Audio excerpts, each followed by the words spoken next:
chers auditeurs, bonjour. J'espère que vous allez bien et que vous avez passé une bonne journée. Nous repartons ensemble en Esquilde pour ce 9e épisode de Glacial Rhapsody.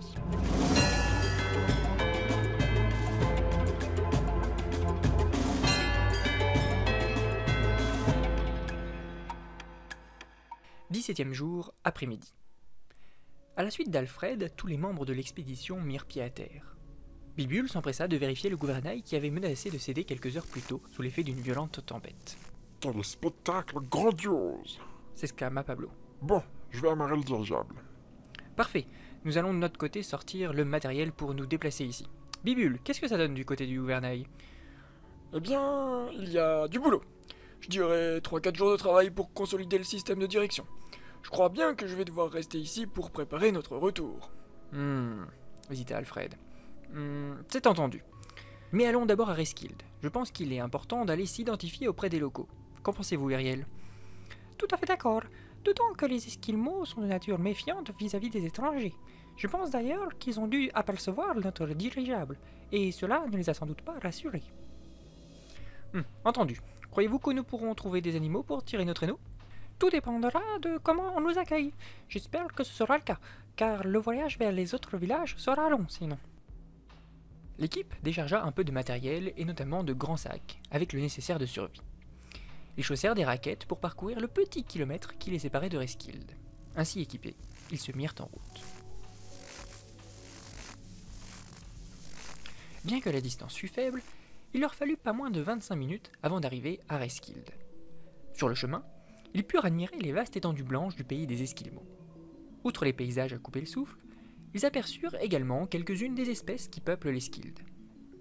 Là, à l'ombre d'un rocher, ils discernèrent une famille d'ours polaires. Plus loin, au bord de l'océan, ils rencontrèrent une colonie de manchots empereurs. Enfin, à l'approche de Resquilde, dans des enclos vivaient d'étranges créatures. Elles ressemblaient à des sortes de chiens-loups au pelage moutonneux. « Voilà le genre d'animaux qui nous serait bien utile, » déclara Ariel. « On dirait un croisement entre un mouton et un chien. Comment appelez-vous ça ?» demanda Pablo. En langue skildi, on les nomme Oliction. Je crois qu'une traduction en deltan donnerait quelque chose comme mouton-chien. Le mot skildi est beaucoup plus joli, s'exclama Alfred. Bien, nous allons entrer dans Resquilde. S'il vous plaît, je vous le demande de me laisser faire ce premier contact. Entendu, répondirent les 4 autres membres de l'expédition en chœur. Les 5 comparses entrèrent dans le village de Resquilde, guidés par Ariel. La bourgade n'était pas bien grande, tout au plus devait-elle compter une trentaine de maisons. Celles-ci étaient d'une forme assez atypique et toutes construites sur le même modèle.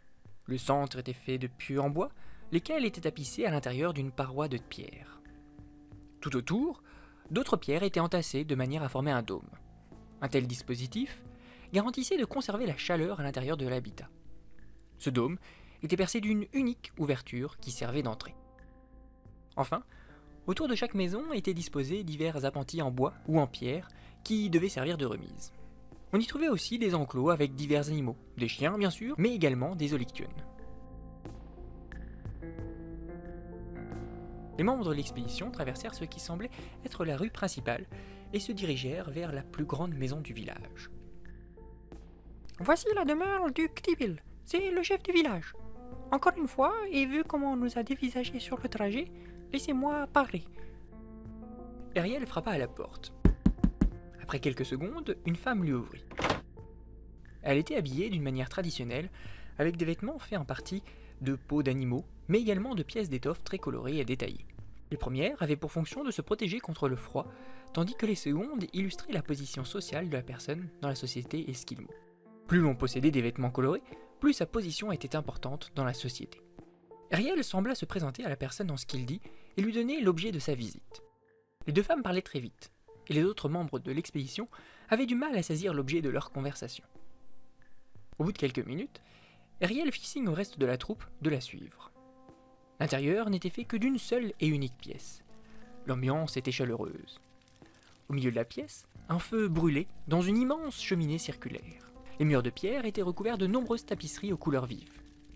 Au fond, une vieille femme était assise sur une sorte de trône taillé dans une souche d'arbre.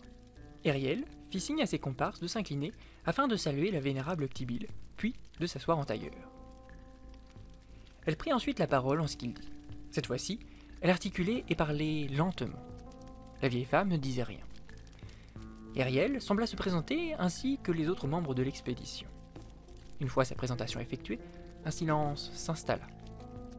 On n'entendait que le crépitement du feu dans la cheminée. Au bout de 5 minutes, la vénérable Octibile leva la main, pointa du doigt Alfred et prononça quelques mots.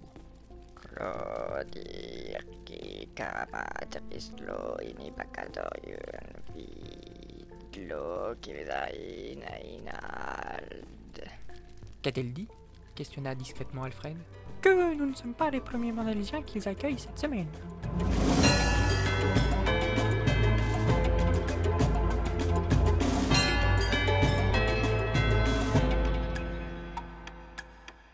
Merci d'avoir regardé cet épisode, on se retrouve dès demain pour la suite. En attendant, n'hésitez pas à partager cette vidéo, à laisser un petit commentaire, à vous abonner et à laisser un petit like si ça vous a plu.